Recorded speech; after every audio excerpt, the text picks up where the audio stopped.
Spain की Barcelona की एक बहुत मशहूर पॉर्न स्टार है गाला अंगुइता।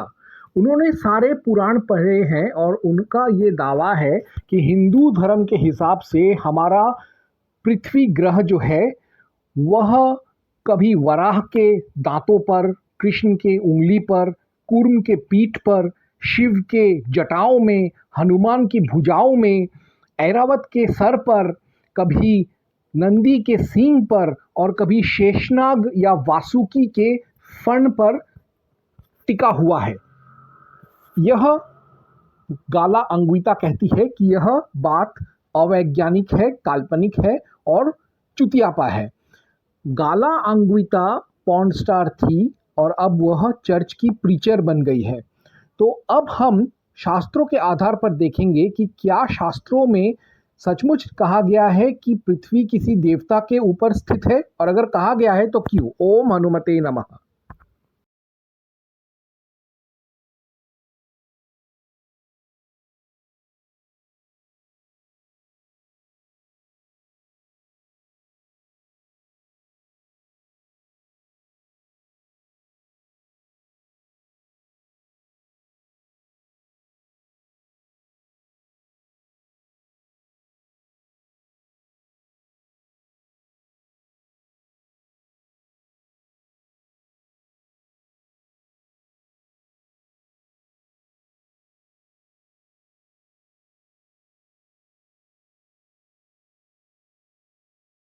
हम वो सारे श्लोक पढ़ेंगे जिसमें पुराणों में और दूसरे शास्त्रों में कहा गया है कि पृथ्वी किसी न किसी देवता के शरीर पर टिका हुआ है।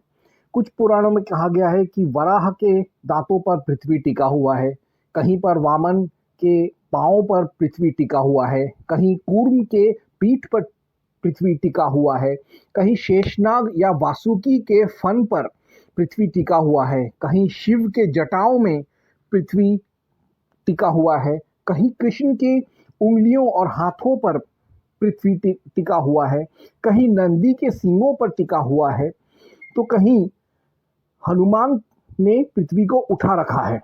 अब हम सब जानते हैं कि ऋग्वेद 1.166 में कहा गया है, एकम सत विप्रा बहुधा वदंती, सत्य एक ही है, परमेश्वर एक ही है, जिसे बुद्धिमान जन विभिन्न नामों से बुलाते हैं।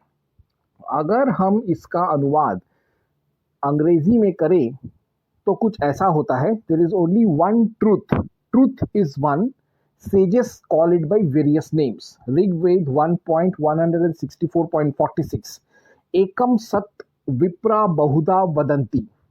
तो चाहे हम यह कहें कि यह वराह है, वामन है, कूर्म है, हनुमान है, वासुकी है, शेषनाग है, शिव है, कृष्ण है, नंदी है, ऐरावत है, इंद्र है, सूर्य है, यह सारे 500 करोड़ हिंदू देवी देवता उस एक ही निराकार परमेश्वर, वैदिक निराकार परमेश्वर के रूप हैं, अंश अवतार है, पूर्ण अवतार है, शक्ति है। तो ये सारे देवी देवता एक ही हैं। तो चाहे आप यह कहो कि वराह के दांतों पर पृथ्वी टिका हुआ है या हनुमान जी ने पृथ्वी को ऊपर उठा कर रखा है, यह सब एक ही बात है, क्योंकि वराह ही हनुमान है, वही शिव है, वही वासुकी है, वही ऐरावत है, वही कूर्म है, वही वामन है, वही नंदी है, वही कृष्ण है, वही शेषनाग है। तो इसीलिए कोई भ्रम नहीं होना चाहिए कि अलग अलग पुराणों में अलग अलग देवताओं को पृथ्वी को उठाते हुए क्यों कहा गया है। तो क्योंकि यह सारे देवी देवता एक ही हैं। तो चाहे किसी पुराण में किसी ऋषि ने अपने इष्ट देवता की भक्ति में यह कह दिया कि शिव के जटाओं में पृथ्वी है, वहीं हनुमान भक्त ने अपने अंदाज में हनुमान के को समर्पित किसी ग्रंथ में यह कह दिया कि हनुमान ने पृथ्वी को अपने हाथों से उठा रखा है। तो यह सारे जो 500 करोड़ देवी देवता हैं, यह तो सब एक ही हैं। साथ में यह सब लोग व्यक्तिगत तौर पे और सामूहिक तौर पर एक ही धर्म का प्रतिनिधित्व करते हैं। ये सभी के सभी सत्य सनातन आर्य वैदिक धर्म हैं। ये सब धर्म के ही रूप हैं। यानी ये सारे 500 करोड़ देवी देवता और खास तौर से वह देवी देवता जो पृथ्वी को टिका रखे हैं, वह सब धर्म ही है। तो जब पुराणों में ये कहा गया है कि फला फला देवता ने पृथ्वी या सृष्टि को अपने ऊपर बैलेंस किया हुआ है, तो इसका अर्थ होता है कि यह सृष्टि, यह पृथ्वी धर्म पर टिका हुआ है। अब मैं उसका शास्त्रीय प्रमाण दूंगा। ओम हनुमते नमः। हम वो सारे अब मैं यह साबित करूंगा कि जब हम कहते हैं कि फला फला देवी देवता ने पृथ्वी को संभाल कर बैलेंस करके उठा कर रखा है, तो उसका अर्थ होता है कि वह देवी देवता या देवी देवताओं का समूह दरअसल धर्म है। धर्म सनातन धर्म का प्रतीक है। उसके लिए मैं पढ़ूंगा अथर्ववेद 12.1.17। श्लोक कुछ ऐसे है। विश्वस्वं मातरमोषधीनां ध्रुवां भूमिं पृथ्वीं धर्मणा धृतां शिवां स्योनामनु चरेम विश्ववः।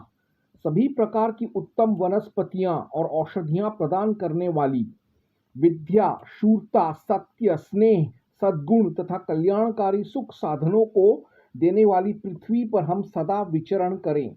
यहाँ पर यह जो अर्थ है, मैंने पौराणिक तरीके से मंत्र को पढ़ा है बिना स्वरों के, लेकिन जब हम स्वरों के साथ अर्थात वैदिक आर्य समाजी पद्धति से इसी मंत्र को पढ़ेंगे, तो यह जो वाक्य है ध्रुवांग भूमिं पृथ्वीं धर्मणा धृताम, इसमें जो गूढ़ अर्थ है, छुपा हुआ रहस्यमय अर्थ है, वह उजागर होगा। तो पढ़ते हैं स्वरों के साथ इस मंत्र का अर्थ।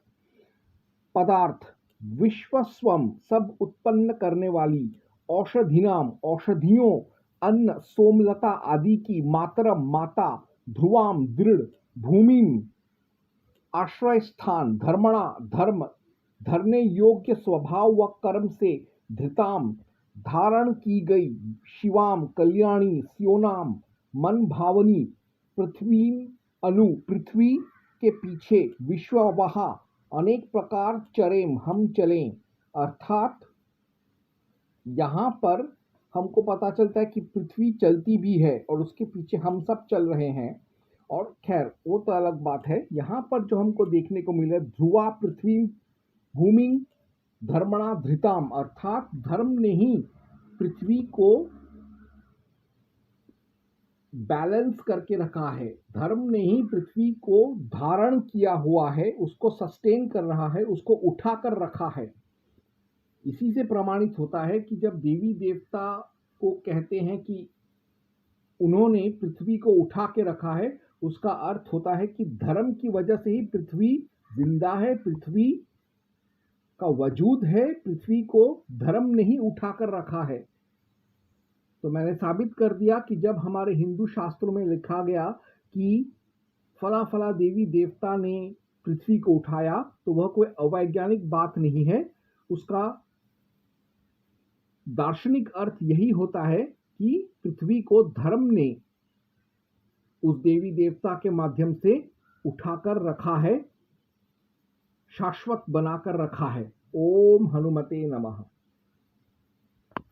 अक्सर जो विधर्मी हैं वह यह मजाक उड़ाते हैं कि हिंदू धर्मशास्त्र में लिखा है कि पृथ्वी को जंजीरों, रस्सी, पाशों और सांपों से अंतरिक्ष में बांधा गया है। तो इसका भी मैं जाते जाते जवाब दे दूंगा। इसके लिए मैं पढ़ूंगा ऋग्वेद 10.149.1। तो सबसे पहले मैं इस मंत्र को पौराणिक तरीके से बिना स्वरों के पढ़ूंगा। 149वां सूक्त, ऋषि अर्चन हिरण्यस्तूप देवता सविता छंद त्रिष्टु।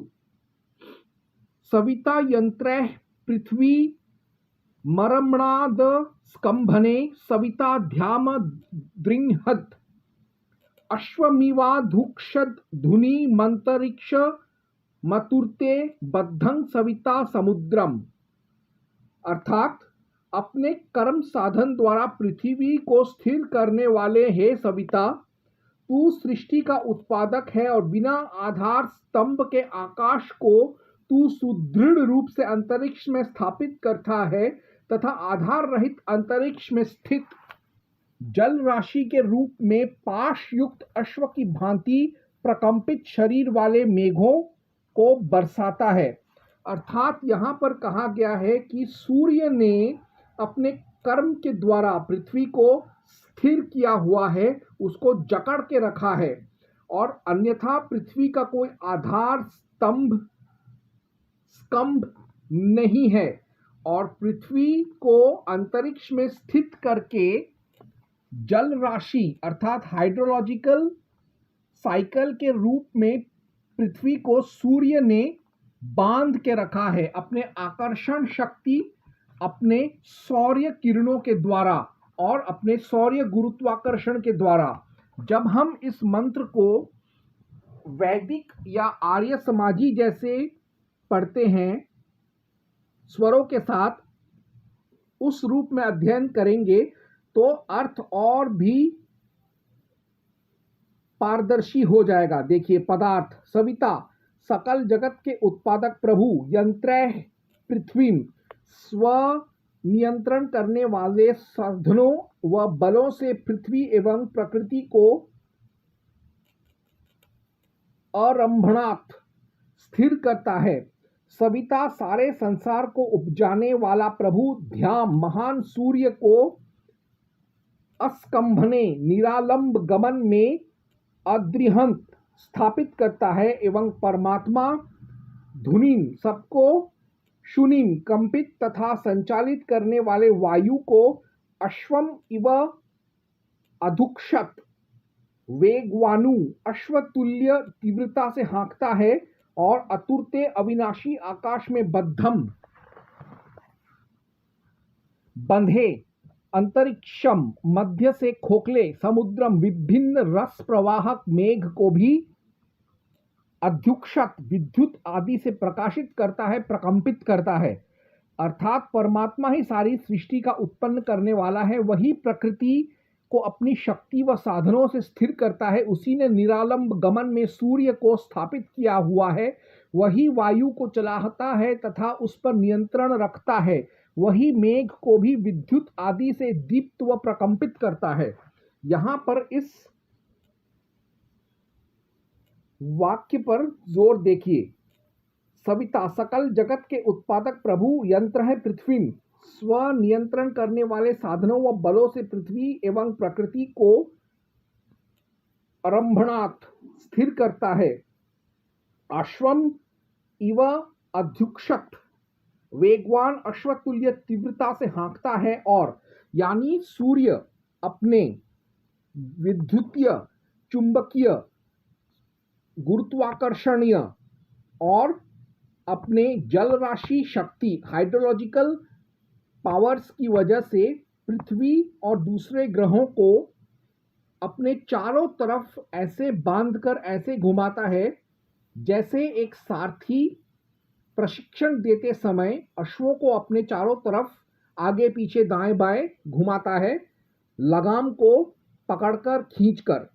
तो इसी से मैंने साबित कर दिया कि हिंदू धर्म में अंतरिक्ष में या आसमान में कोई स्तंभ आधार या कोई देवी देवता का शरीर नहीं है जिसके ऊपर पृथ्वी टिका हुआ है, बल्कि वह टिकी हुई है धर्म पर, सनातन धर्म पर और ईश्वर के शक्ति पर, जैसे कि सौर्य शक्ति। ओम हनुमते नमः।